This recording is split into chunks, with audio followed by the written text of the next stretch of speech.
Selamat pagi, saudara-saudari sekalian. Kita hari ini akan melanjutkan pembahasan dari Kitab Kidung Agung dan kita sudah hampir selesai. Ini mungkin adalah khotbah kedua sebelum terakhir. Jadi setelah ini mungkin perlu sekali lagi dan kita bisa menyelesaikan seluruh seri ekspositori Kidung Agung. Hari ini kita membaca dari pasal yang ke-7 mulai ayat ke-10 sampai dengan 8 ayat yang ke-4. Kidung Agung 7 ayat 10 sampai 8 ayat 4. Saya akan membacakan. Kepunyaan kekasihku aku, kepadaku gairahnya tertuju. Mari kekasihku kita pergi ke padang, bermalam di antara bunga-bunga pacar. Mari kita pergi pagi-pagi ke kebun anggur dan melihat apakah pohon anggur sudah berkuncup, apakah sudah mekar bunganya, apakah pohon-pohon delima sudah berbunga. Di sanalah aku akan memberikan cintaku kepadamu. Semerbak bau buah dudaim. Dekat pintu kita ada pelbagai buah-buah yang lezat, yang telah lama dan yang baru saja dipetik. Itu telah kusimpan bagimu, kekasihku. Lalu pasal 8, 4 ayat. Oh, seandainya engkau, saudaraku laki-laki, yang menyusu pada buah dada ibuku, akan kucium engkau bila kujumpai di luar. Karena tak ada orang yang akan menghina aku. Akan kubimbing engkau dan kubawa ke rumah ibuku supaya engkau mengajar aku. Akan kuberi kepadamu anggur yang harum untuk diminum air buah delimaku. Tangan kirinya ada di bawah kepalaku, tangan kanannya memeluk aku. Kusumpahi kamu, putri-putri Yerusalem. Mengapa kamu membangkitkan dan menggerakkan cinta sebelum diingininya? Mari kita masuk di dalam doa. Tuhan berkati untuk perenungan pada pagi hari ini. Kami mohon sekali lagi Tuhan memberkati kami seperti Tuhan juga memberkati minggu-minggu yang sebelumnya. Dan Roh-Mu yang kudus boleh bekerja menerangi hati dan pikiran kami, baik hamba-Mu yang berbicara, maupun setiap kami yang merenungkan firman Tuhan ini bersama-sama kami berdoa supaya perenungan pada pagi hari ini boleh memberkati kami semua, boleh membawa kami untuk semakin mengenal Engkau dan semakin mencintai Engkau dan juga mencintai sesama. Demi Yesus Kristus kami berdoa. Amin. Ya, saudara, sekali lagi ini adalah khotbah-khotbah terakhir ya. Sekali lagi dan kita akan menutup seluruh rangkaian ekspositori Kidung Agung ini ya. Kita mulai dari ayat yang ke-10 saya, karena ya menurut pembagian daripada banyak komentator memang ini penggalannya itu ada di sini ya. Jadi ini adalah perkataan daripada mempelai wanita ya. Dan temanya kalau saudara melihat di situ ya tentang ini springtime ya, tentang musim semi ya. Bukan cuma di dalam pengertian literally tapi juga di dalam pengertian symbolically atau metaphorically ya, di dalam seperti biasa. Kaitan juga ini ya Pak, musim semi sebagai musim cinta di situ. Nah, so waktu kita membaca ini ya Pak, di dalam ayat yang ke-10 tadi ya ada istilah di sini kepunyaan kekasihku aku ya. Bahasa yang dekat sekali dengan bahasa covenantal ya. Menyatakan bahwa marriage itu memang adalah covenantal relationship ya. Ini adalah hubungan covenant ya, hubungan perjanjian. Hubungan perjanjian itu seringkali dikontraskan dengan satu model hubungan yang kontraktual ya, sewaktu-waktu boleh dibubarkan. Satu lagi dikontraskan juga dengan hubungan hierarchical yang highly patriarchal hubungan penindasan lah, oppressive relationship dan sebagainya gitu. Memang nggak semua patriarkal tentu saja menindas ya, tapi di dalam pengertian yang inilah ultra patriarkal mungkin ya, ultra hierarchical dan covenantal relationship itu dianggap sebagai ini ya, kontras dengan let's say kedua hubungan yang sifatnya duniawi ini gitu. Di dalam hubungan covenantal itu saya misalnya di dalam pernikahan suami istri ya, itu saling memberi dirinya ya. Ada mutuality. Kalau di dalam ini hubungan hierarchical itu kan searah ya. Searah itu ya. Yang atas menggunakan yang bawah ya. Yang atas itu bahkan bisa memeras yang bawah. Yang bawah nggak mungkin bisa menggunakan yang nggak pernah mungkin saya. Yang bawah nggak pernah mungkin bisa menikmati yang atas, nggak ada itu, karena itu hubungan hierarkikal itu cuma terjadi satu arah. Gitu ya. Hubungan kontraktual ya mungkin ada semacam mutuality, ya, ada semacam mutualitas, tapi ini mutualitas yang nggak ada objektif ya. Sewaktu-waktu boleh dibubarkan, ya. Sewaktu-waktu boleh dihentikan kalau tidak lagi win-win solution, kalau tidak lagi saling membahagiakan ya bubarkan saja gitu misalnya. Itu tipikal hubungan kontraktual. Tapi di dalam hubungan covenantal itu tentu saja ada faithfulness, ada kesetiaan, ya, ada perseverance, ada stamina, ya, ada ketekunan di dalam, ada endurance, ya, ada ketabahan, ya, itu termasuk di dalam hubungan covenantal. Dan sudah pasti dalam hubungan covenantal itu saya itu kedua mempelai dia saling menyerahkan dirinya untuk dinikmati oleh yang lain. Maka di sini sudah mendapati kalimat kepunyaan kekasihku aku. Tentu sebaliknya juga benar ya. Kekasihku juga kepunyaanku ya. Jadi aku milik kekasihku, kekasihku milikku ya. Ini tipikal di dalam bahasa covenant kan sebetulnya gitu ya. Yahweh Tuhan itu mengatakan kepada umatnya ya Israel itu adalah umatku dan aku adalah Allah mereka ya. Jadi saling memberi dirinya, saling memiliki. Kepunyaan kekasihku aku, kepadaku gairahnya tertuju. Nah, ini arah sebaliknya ya. Kepunyaan kekasihku aku, itu berarti aku di dalam hal ini mempelai perempuan memberi dirinya kepada mempelai laki-laki ya. Kepunyaan kekasihku aku, jadi aku bukan milikku sendiri, tapi aku kepunyaan kekasihku ya. Tapi terus kemudian arah sebaliknya pakai kalimat yang lain ya, kepadaku gairahnya tertuju ya. Gairah ya, so ini di dalam bahasa Indonesia pakai terjemahan gairah, di dalam bahasa Inggris ya, itu pakai terjemahan desire ya. His desire is for me ya. Nah, soal istilah ini ya, istilah gairah atau istilah apa ini desire itu bisa kita bandingkan dengan Kejadian 3 ayat 16 ya, di mana istilah ini juga muncul ya. Mari kita baca Kejadian 3 ya. Ini penting untuk mengerti ayat ini itu apa ini artinya gitu ya. Ayat 16, firman-Nya kepada perempuan itu, susah payahmu waktu mengandung akan kubuat sangat banyak, dengan kesakitan engkau akan melahirkan anakmu, namun engkau akan berahi kepada suamimu, dan ia akan berkuasa atasmu. Perempuan itu akan berahi kepada suami, dan ia, maksudnya suaminya itu akan berkuasa atas perempuan ini. Nah, ini seringkali dikontraskan dengan apa yang ditulis di dalam Kidung Agung ya. Ini Kiel misalnya saya seorang komentator ya. Dia mengatakan ini sebetulnya adalah merupakan reverse declaration ya, dari Kejadian 3 ayat 16 ini ya. Maksudnya apa sih? Kalau di dalam Kejadian 3 ayat 16 itu yang terjadi di sini sebetulnya ada desire to dominate ya, itu menguasai. Makanya di dalam bahasa Indonesia itu tepat ya, pakai istilah ia akan berkuasa atasmu ya, berkuasa gitu. Nah, saudara tahu di dalam kehidupan pernikahan itu ya, ini theological realism maksudnya ini terjadi dalam kehidupan sehari-hari gitu ya. Kalau kita ini menyadarinya gitu ya, memang kadang-kadang di dalam kehidupan suami istri itu bisa saling menguasai gitu ya. Ada ego, ada ego yang nggak mau kalah ya. Suami mau menguasai istri, tapi istri juga mau menguasai suaminya gitu. Jadi saling menguasai gini ya. Desire to dominate. Apalagi ini juga didukung oleh ayat yang lain ya. Genesis 4 ayat 7 meskipun ini ya konteksnya sama sekali lain, tapi kalau saudara baca di dalam bagian itu, maksudnya pasal 4 ayat yang ke-7 itu saudara mendapati bahwa di situ juga istilah yang dipakai ini berkuasa ya. Saya baca ya di sini ya. Ini tentang Kain dan Habel itu kan. Apakah kamu tidak akan berseri jika engkau berbuat baik? Ya, perkataan Tuhan kepada Kain. Tetapi jika engkau tidak berbuat baik, dosa sudah mengintip di depan pintu. Ia sangat menggoda engkau, tetapi engkau harus berkuasa atasnya.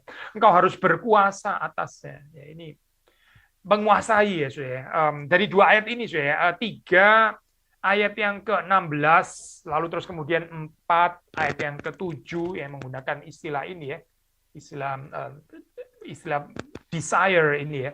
Sudah bisa mendapatkan di sini bahwa yang dikatakan di dalam Kidung Agung pasal ke-7 ini actually adalah pembalikan ya. Ini adalah redemption ya. Ini adalah penebusan ya. Ini adalah good news. Ini adalah kabar baik ya. Instead of keinginan ego yang mau saling menguasai gitu ya, desire birahi atau mendominasi dan sebagainya. Yang terjadi di sini adalah male and female, laki-laki dan perempuan ini saling memberi dirinya ya. Jadi yang tadinya itu mencari dominasi, penguasaan, di sini terus kemudian jadi mencari mutualitas seperti tadi kita sudah katakan. Sekali lagi ya, dari perspektif fallen nature, dari perspektif sinful nature, yang terjadi dalam pernikahan manusia itu adalah kehidupan yang mau saling menguasai ya, sebenarnya bukan cuma di dalam hubungan wanita pria sih, di dalam hubungan manusia dengan manusia yang lain ya. Terjadi keinginan untuk saling menguasai gitu ya, siapa yang lebih bisa jadi bos gitu ya, siapa yang adalah yang bisa memimpin di atas, yang bisa menguasai, dan siapa yang dikuasai gitu ya. Ini apa selalu terjadi seperti itu di dalam kehidupan yang berdosa. Tapi di dalam kerajaan Allah itu narasinya itu berbeda.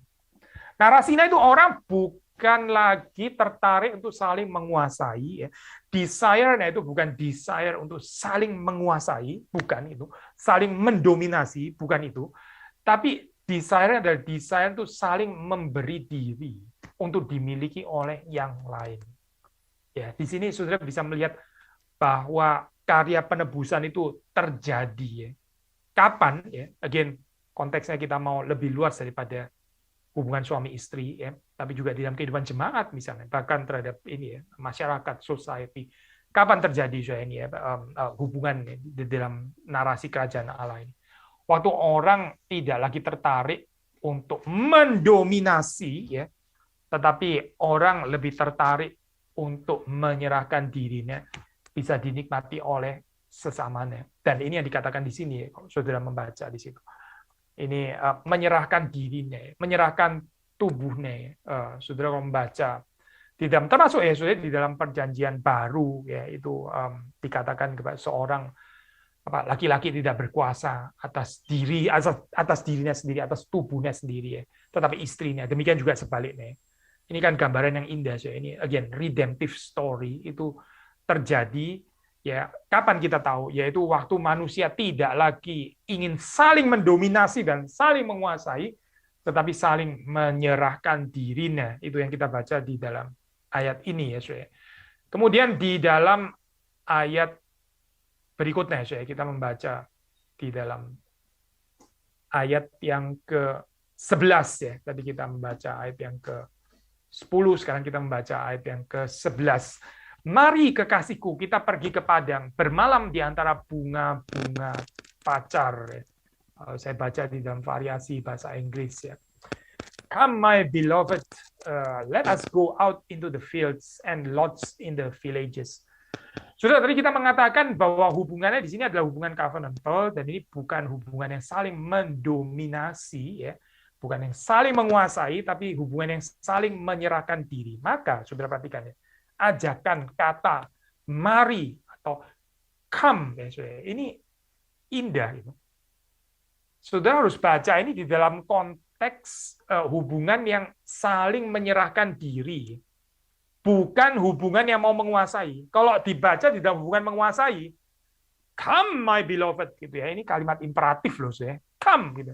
Lu datang ke sini gitu ya. Awas lu nggak datang gitu misalnya ya. Gua cocok hidung lu gitu ya. Lu mau nggak mau harus ikut. Kalau nggak cerai gitu misalnya ya. Wah ini kacau lah ini kayak gini ya. So, ya. Ini namanya hubungan yang saling mendominasi gitu ya. Tapi ini tidak gitu.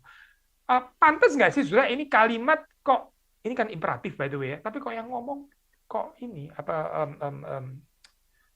kok perempuan gitu kan ya. Ini perempuan kok perintah-perintah gitu. Nah inilah saya makanya yang menjadi persoalan itu bukan apakah boleh dari mulut perempuan itu keluar kalimat imperatif ya. That's not an issue ya.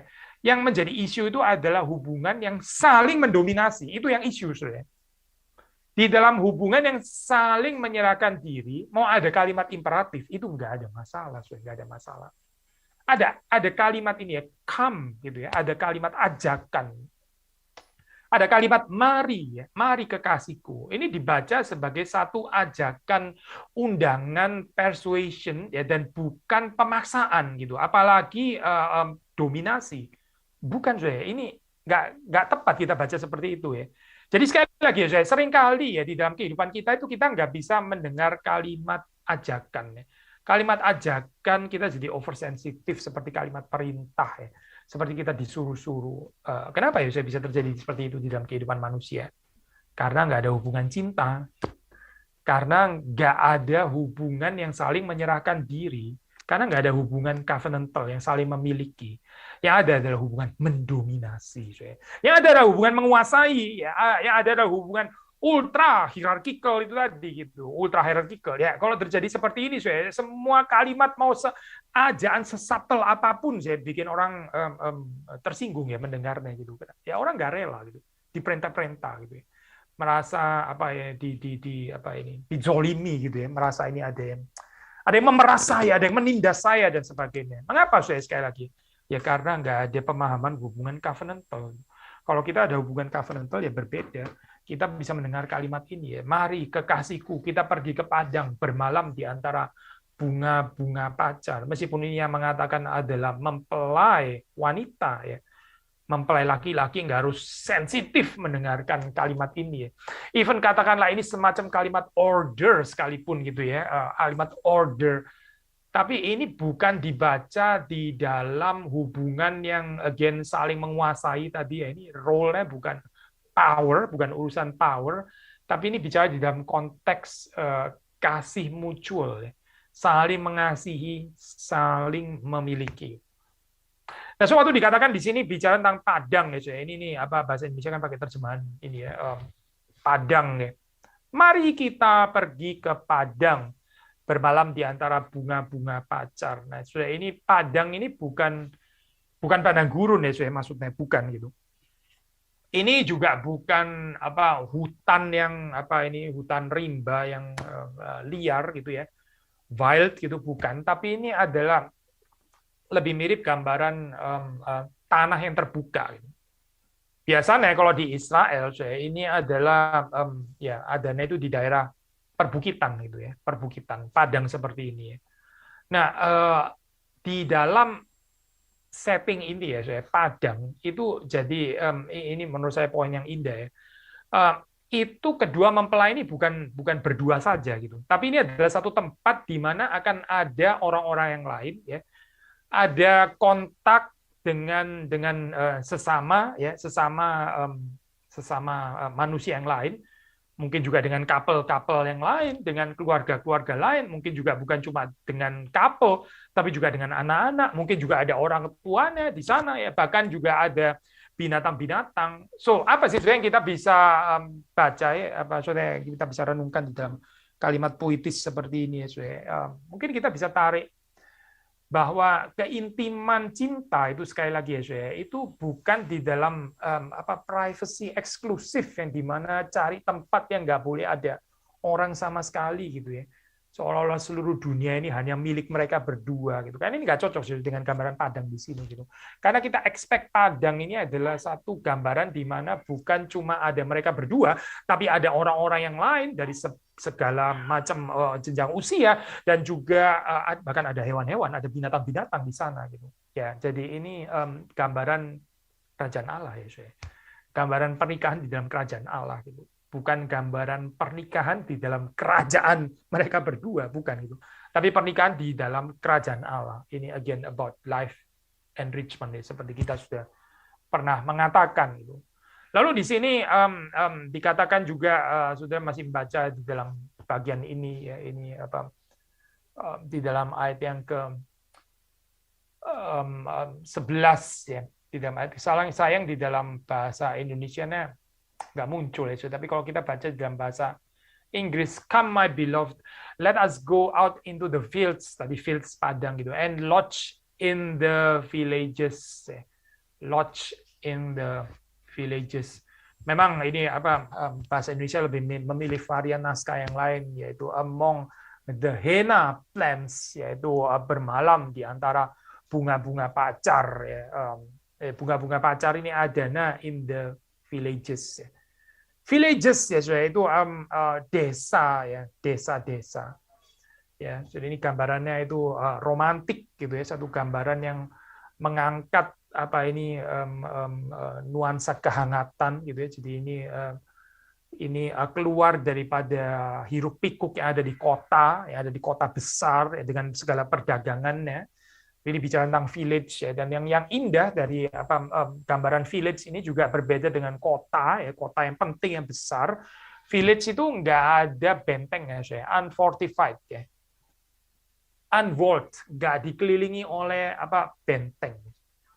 Jadi ini masuk ke dalam pernikahan ya, pertama dikatakan mereka bukan cuma berdua saja ya, apalagi berdua terus kemudian mereka bikin pagar ini, tembok ini jeruji, perbentengan yang semua orang nggak bisa masuk. Kalau masuk mesti ketuk pintu dulu gitu ya, mesti ada security yang bukain pintu gitu. Kalau nggak bisa masuk di dalam pernikahan, kehidupan pernikahan dua orang ini jauh sekali. Gambaran ini adalah gambaran orang yang meskipun masuk di dalam intimasi cinta ya, tapi rela juga berjumpa dan dijumpai oleh manusia-manusia yang lain karena di padang.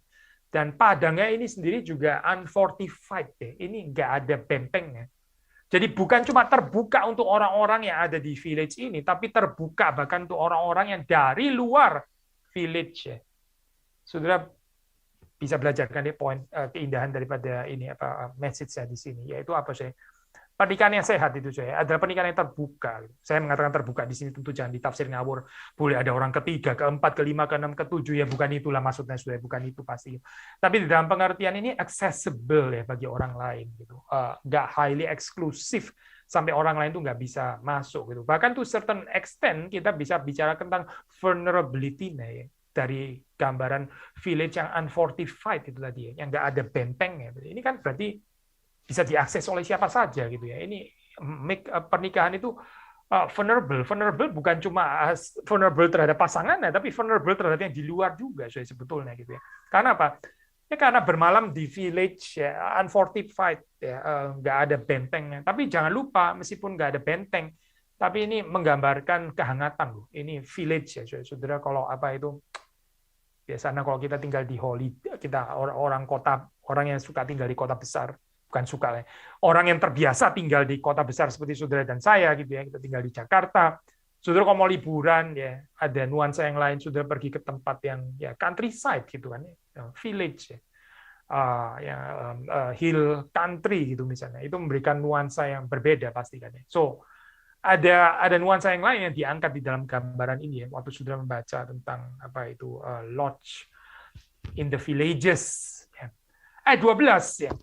Mari kita pergi pagi-pagi ke kebun anggur dan melihat apakah pohon anggur sudah berkuncup, apakah sudah mekar bunganya, apakah pohon-pohon delima sudah berbunga. Ya, ada dua motif di sini, kita juga sudah pernah bahas, bahkan bukan hanya di dalam khotbah Kidung Agung, tapi juga di dalam ini ya khotbah yang lain gitu. Anggur ya, anggur dan delima ya. Kita tahu anggur itu memabukkan, kita juga sudah pernah bahas ya, ada love itu intoxicating ya, ada intoxication ya, ini memabukkan ya, cinta itu memabukkan, kita bicara in a good sense tentunya gitu. Dan gambaran vineyard di sini ya adalah termasuk juga gambaran yang dipakai di dalam Perjanjian Lama, bahkan juga bukan hanya di dalam konteks hubungan suami istri atau mempelai, tapi dalam hubungan yang lebih luas dipakai untuk menggambarkan Israel yang seharusnya dituntut berbuah ya oleh Tuhan. Gitu. Pomegranate apalagi gitu ya, delima gitu, karena rich, kaya di dalam biji-bijinya ya, delima itu kan banyak biji-biji. Jadi itu seperti kita sudah pernah bahas ya, itu merupakan simbol juga daripada fertility atau fruitfulness ya. Di dalam pengertian suami istri ya tentu saja ini bisa diartikan secara erotik ya, nggak salah, dan memang itu juga arti literalnya gitu ya. Ini bicara tentang kamar tidur ya, di mana mereka boleh menikmati hubungan cinta itu ya. Again, anggur yang memabukkan seperti cinta yang memabukkan ya. Dan di dalam hubungan yang memang dikehendaki oleh Tuhan itu ya, tentu saja juga nggak terpisahkan dari kemungkinan untuk memiliki keturunan kan ya. Makanya ada pomegranate, ada buah delima ya, fertilitas ya, keberbuahan dan sebagainya. Nah, ini semua terkandung di dalam pengertian ini ya. Ada potensial untuk apa di dalam hubungan seks itu yang dikehendaki Tuhan, yang suci, yang kudus itu ya. Ada kemungkinan untuk diberikan keturunan. Jadi ini memang sangat berkaitan dengan ini ya, motif pengertian fruitfulness ya, fertilitas, kesuburan dan sebagainya. Tapi kalau kita boleh tafsir secara rohani saya di dalam hal ini ya. Maksudnya tafsir di dalam hubungan Kristus dan jemaat gitu misalnya ya, hubungan Kristus dan jemaat ya. Sama seperti suami istri di situ ya, suami boleh melihat ini ya istrinya lalu terus kemudian mengingininya gitu ya, dan lalu terus kemudian melihat apakah ini bisa memberikan sukacita gitu ya. Anggur itu kan sukacita gitu ya, anggur dan minyak. Kalau di dalam perjanjian lama kan bicara tentang sukacita ya. Maka pertanyaan reflektif ya bagi jemaat ya, di dalam hubungan cinta dengan Kristus, ya, di dalam pengertian rohani, di dalam makna spiritual, yaitu apa sih? Apakah kehidupan kita sebagai komunitas Kristen itu juga memberikan sukacita bagi Tuhan? Jadi di sini kita tanya bukan hanya merenungkan apakah Tuhan itu adalah sukacita kita, itu kita sudah sering bahas ya, Tuhan seharusnya sukacita kita sih, seharusnya demikian. Tapi pertanyaan juga boleh dibalik, di dalam konteks saling memiliki tadi kan ya, apakah kita juga adalah sukacitanya Tuhan? Apakah saudara dan saya adalah sukacitanya Tuhan?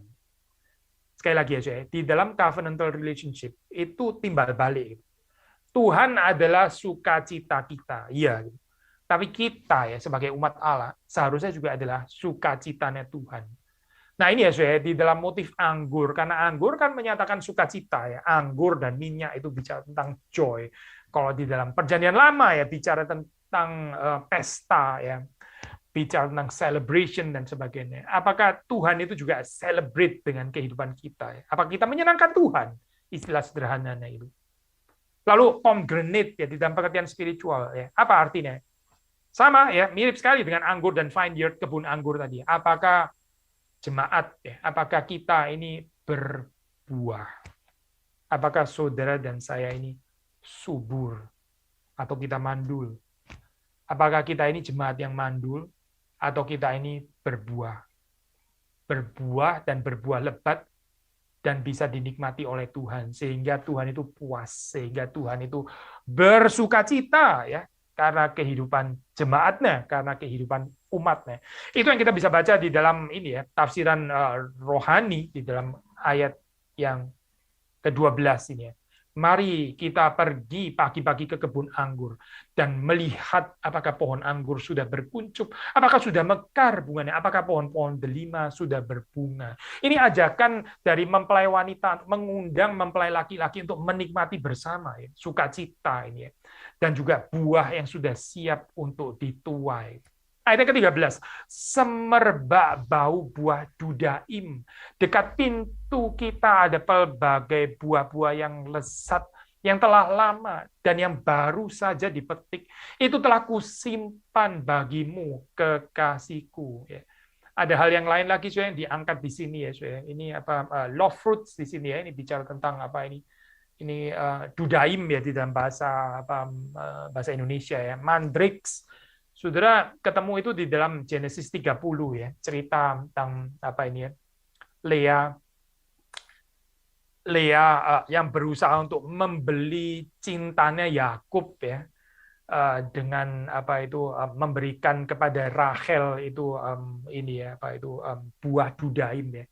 Ini cerita yang sedih sekali ya. Jadi kita membaca di dalam gambaran itu kan Yakub itu mencintai Rachel mencintai Rachel tapi kurang mencintai Lea karena Rachel itu digambarkan ini apa itu wajahnya lebih berseri, lebih cantik lah, dan Yakub lebih mengasihi dia daripada mengasihi Lea. Ini apa ini kehidupan Lea yang apa sedih ya sudah dan ada cerita di dalam Kejadian 30 ayat 14, 15, 16 di mana seharusnya yaitu adalah gilirannya Rachel yang tidur dengan Yakub, tapi kemudian Lea itu memberikan buah dudaim ya kepada Rachel ya, karena Rachel itu mandul, lalu terus kemudian buah dudaim itu dipercaya untuk bisa mendatangkan kesuburan ya. Jadi Rachel tentu perlu ya untuk ini membuat dirinya sendiri subur, sehingga bukan hanya Lea yang memiliki keturunan dengan Yakub, tapi dia sendiri juga bisa ada keturunan dengan Yakub gitu. Jadi ini hubungan yang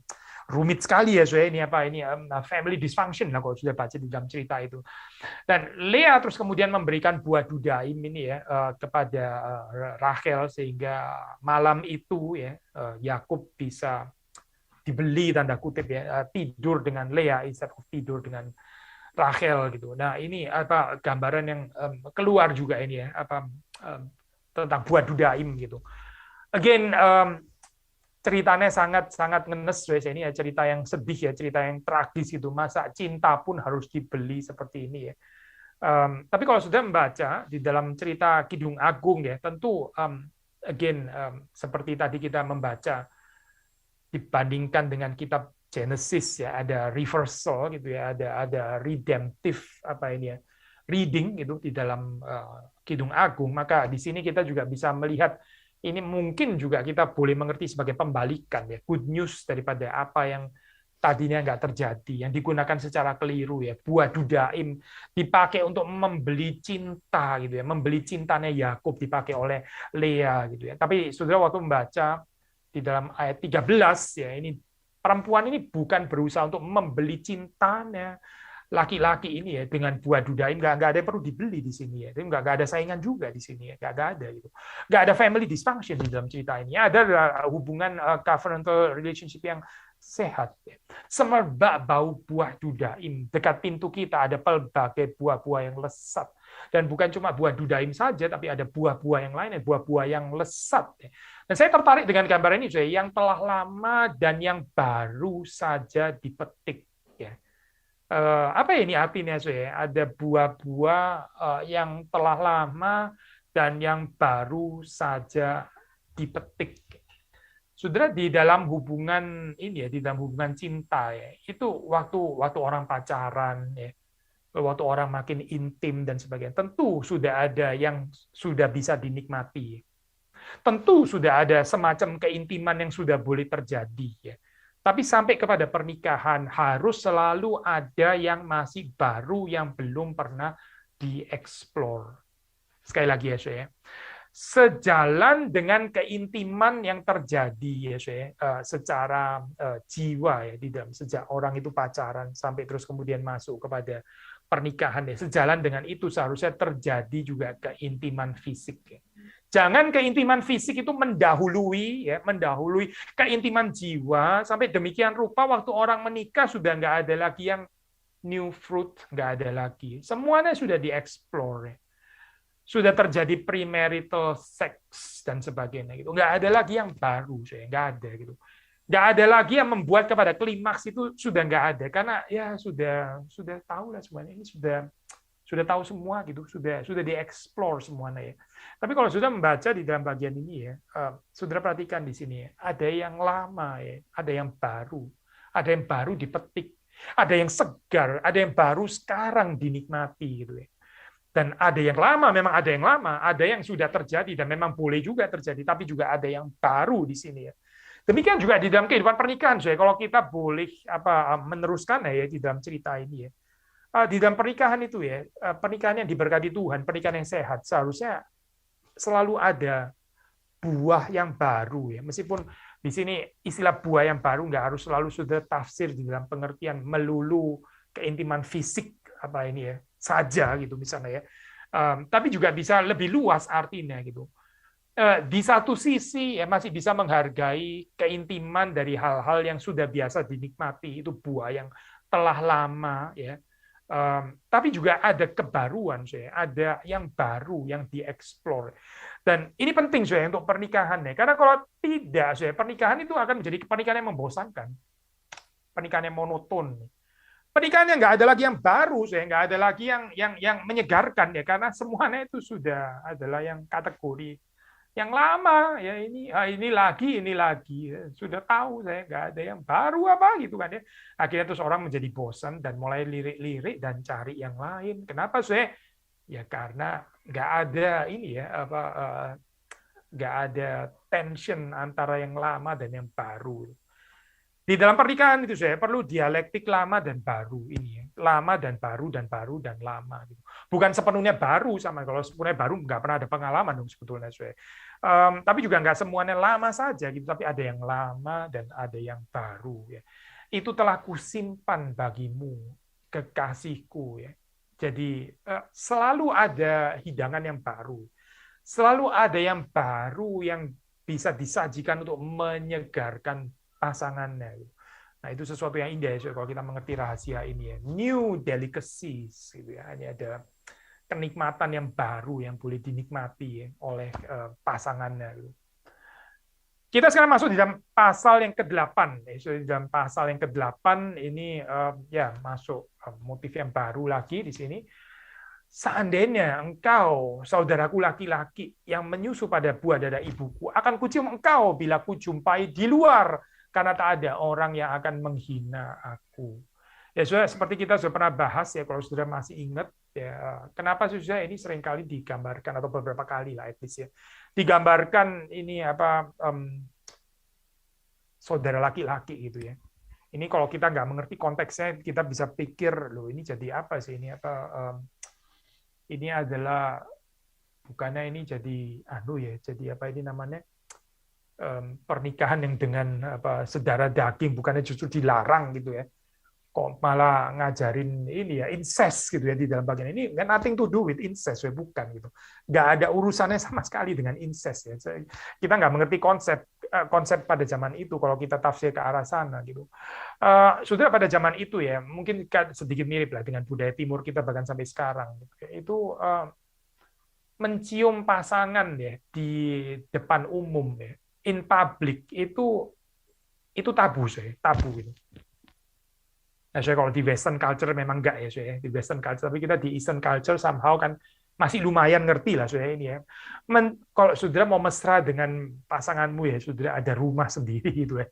Silakan melakukannya di rumah gitu ya, bukan melakukannya di apa ya di mana saya di transportasi umum atau di lapangan sepak bola atau di mana gitu, atau di perempatan atau apa gitu. Kayaknya sama bukan itulah tempatnya gitu kan ya. Kita lumayan ngerti lah saya sedikit gitu, meskipun zaman memang sudah agak berubah. Nah, pada zaman itu saya ya juga seperti itu ya, bahkan lebih gitu. Pacar ya, bukan cuma pacar, bahkan suami istri pun sudah married sekalipun gitu ya, itu mencium di depan umum itu tetap dianggap sebagai sesuatu yang inappropriate ya. Yang boleh mencium ya laki-laki dan perempuan di depan umum itu kalau adalah hubungan saudara. Nah, ini menarik ya, saya. Saudara laki-laki itu, laki-laki dan perempuan, ya itu di tempat umum ya mencium itu oke gitu.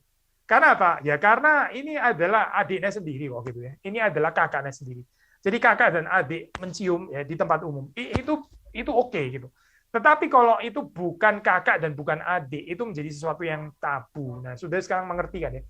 Kenapa waktu di sini dikatakan ya seandainya engkau saudaraku laki-laki. Mengapa dia mengatakan seperti ini? Saya bukannya lebih baik bukan saudara sehingga bisa menikah gitu. Kalau saudara laki-laki kan nggak boleh incest gitu. Kok malah mengandaikan saudara laki-laki? Jangan lupa saya konteks pada saat itu ya dimengertinya seperti itu. Maka saudara bisa membaca juga termasuk dalam ayat 1 di sini yang dikatakan, seandainya engkau saudara laki-laki yang menyusu pada buah dada ibuku, akan kucium engkau bila kujumpai di luar. Ya. Akan kucium engkau bila kujumpai di luar. Yang mana nggak memungkinkan kalau itu bukan saudara laki-laki. Jadi apa saya? Ini adalah satu keintiman, ya. Keintiman yang dia tuh kepingin share gitu ya. Sudah ini kita mesti bacanya secara positif ya, bahkan juga di dalam pengertian spiritual ya. Keintiman dengan Tuhan itu adalah sesuatu yang kita tuh rindu untuk share in public ya. Bukan sesuatu yang kita mau menghayatinya itu in private ya. Di kamar, di rumah kita saja, bukan. Tapi ini sesuatu yang betul-betul demikian menggairahkan sehingga kita itu mau bukan mempertontonkan ya, bukan showing off sih, bukan gitu. tapi kita mau menyaksikannya gitu kan, ini sesuatu yang indah yang orang lain itu juga boleh ikut menikmatinya. Again, sudah jangan pajak di dalam pengertian negatif, ini orang yang nggak sensitif, nggak tahu apa kalau saya ini jomblo gitu kan ya, lu cium-ciuman di depan publik kayak begini sengaja bikin mau iris-iris hati saya apa begitu misalnya ya, jangan dibaca ke sana, saya bukan itu maksudnya gitu. Ini bukan couple yang insensitif yang nggak tahu kalau di luar ada jomblo dan karena itu better jangan intim di luar, kalau mau intim di rumah saja gitu misalnya, jangan dibaca ke arah sana karena bukan itu maksudnya. Tapi ini di dalam pengertian bahwa keintiman cinta itu demikian menggairahkan yang nggak bisa ditahan dan sebetulnya dia kepingin share ya, kepada publik gitu. Dia kepingin mengumumkannya gitu bahwa dia mencintai, bahwa mereka ini saling mencintai.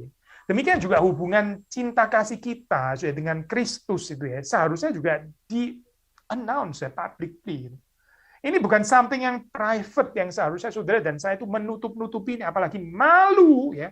Malu kalau ketahuan oleh masyarakat non-Kristen gitu ya. Malu saya, bukan malu saya bukan. Tapi ini sesuatu yang seharusnya kita bangga, sesuatu yang kita itu mau saksikan ya, sehingga orang lain juga bisa ikut menikmatinya ya.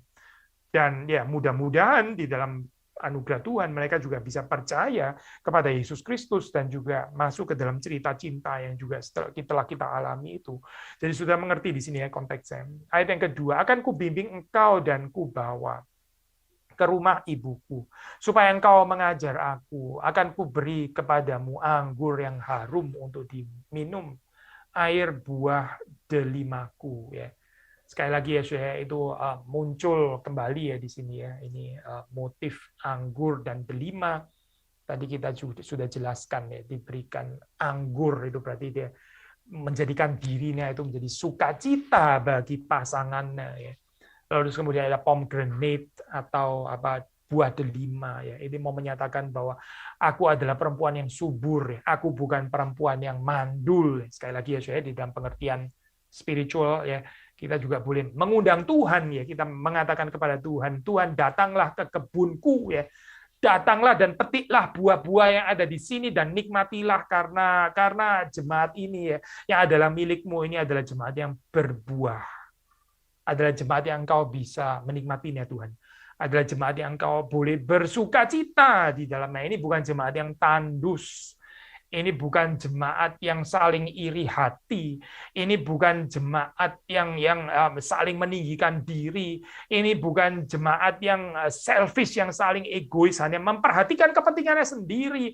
Ini bukan jemaat yang baper, yang semuanya sangat gampang tersinggung satu dengan yang lainnya gitu, dan hanya memperhatikan perasaannya masing-masing. Oh bukan, ini jemaat yang mandul seperti ini. Ini jemaat yang nggak berbuah sebetulnya ya. Jemaat yang berbuah itu adalah jemaat yang boleh dinikmati oleh Kristus.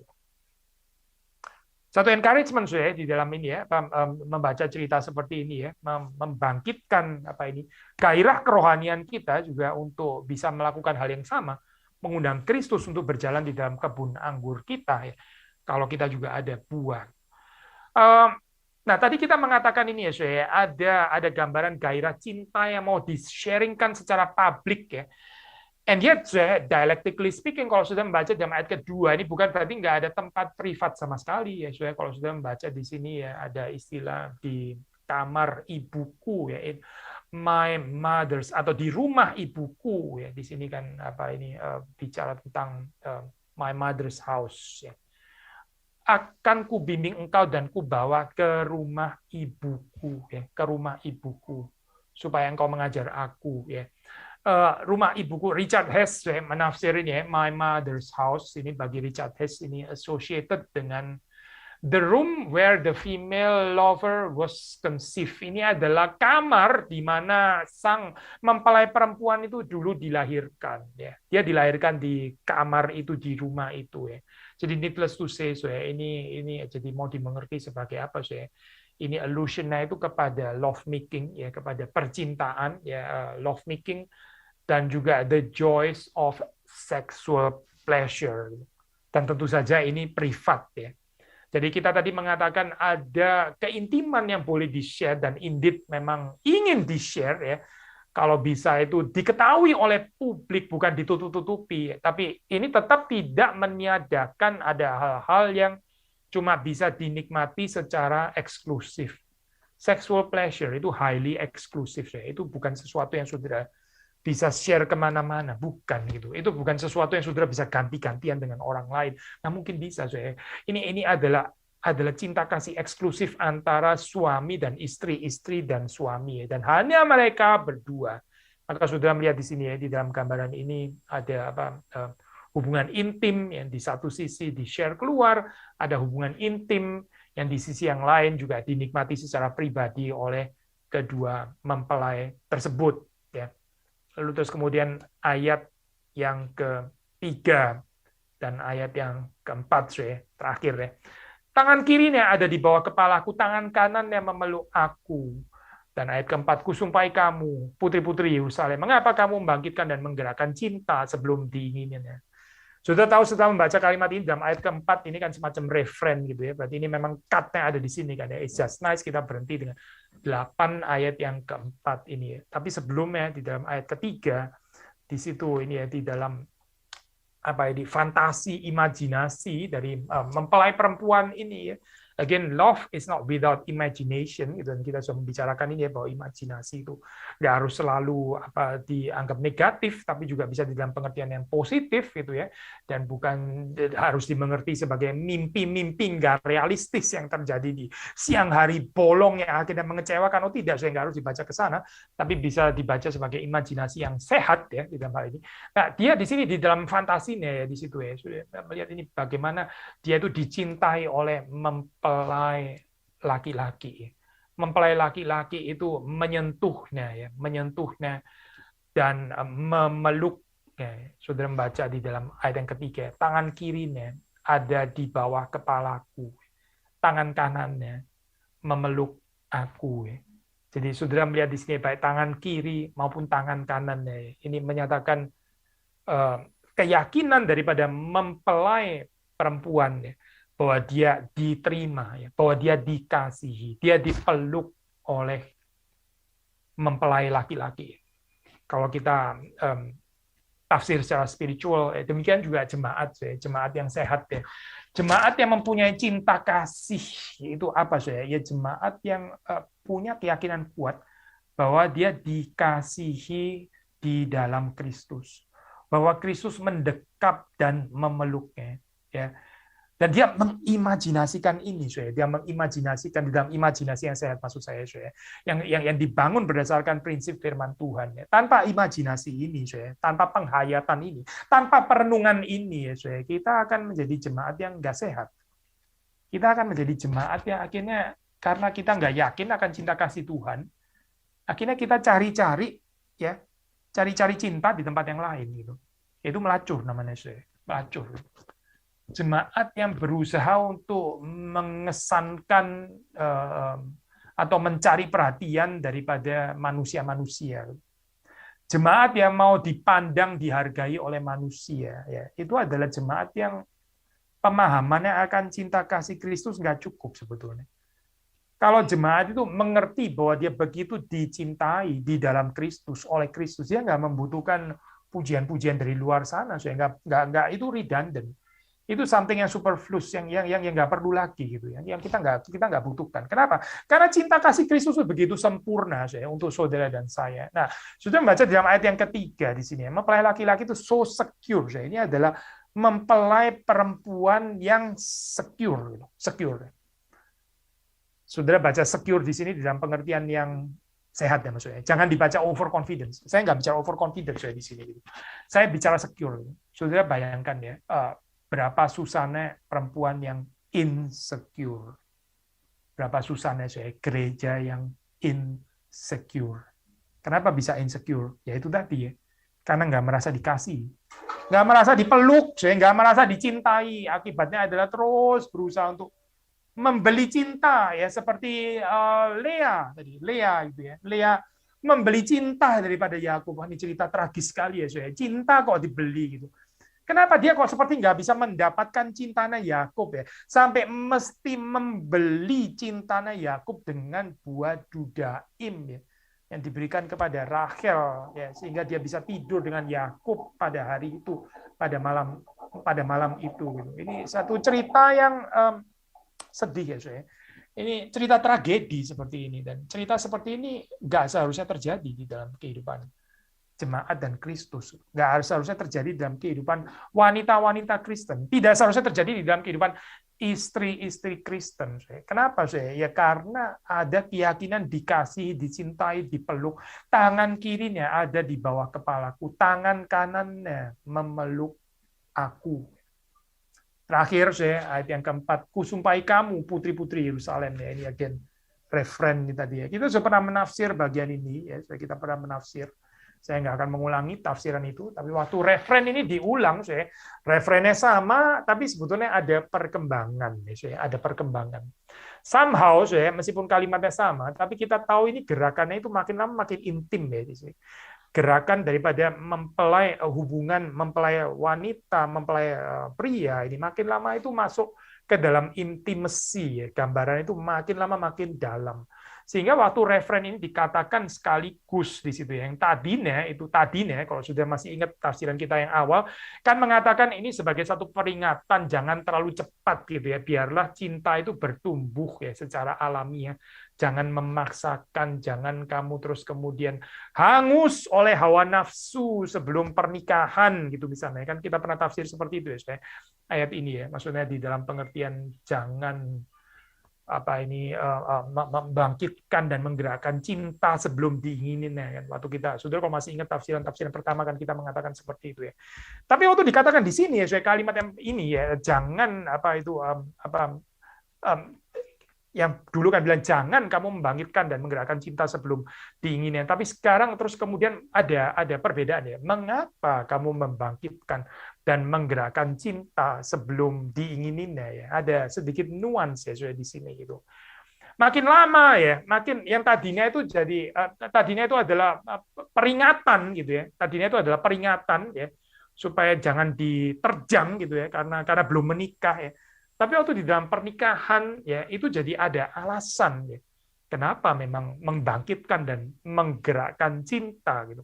Jadi masuk ke dalam intimasi yang lebih dalam gitu. Dan Richard Hess menarik waktu dia mengomentari bagian ini, ini poin terakhir ya, dia mengatakan seperti ini ya. This statement maksudnya statement ini ya. Here also brings the female out of the fantasy of her lover as brother to the reality of her lover beside her ya. Interesting ya saya. Yang tadinya itu fantasi ya atau imajinasi itu di atas realita atau lebih indah daripada realita. Tapi sekarang terus kemudian di dalam pergerakan cinta yang makin lama makin dalam, ya sekarang realita ini ya. Realita ini bisa menjadi lebih indah juga daripada fantasi, daripada imajinasi ya.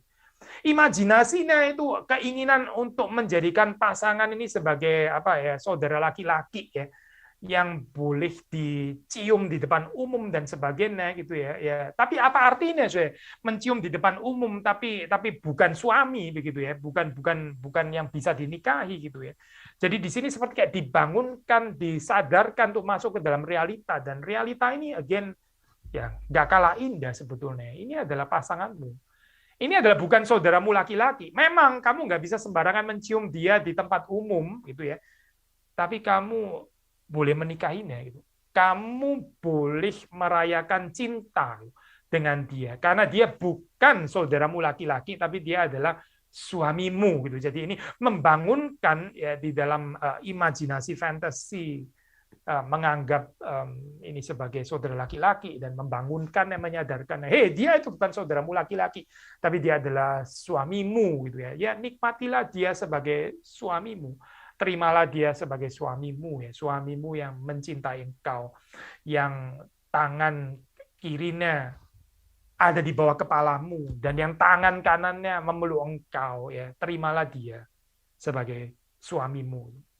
Ini adalah poin yang terakhir saya. Sekali lagi ya, waktu kita membaca bagian ini secara puitis ada hal yang kita bisa pahami baik secara literal ya, di dalam hubungan suami istri, dalam hubungan cinta, bahkan physical intimacy sekalipun ya, seksual intercourse ya, termasuk di dalamnya.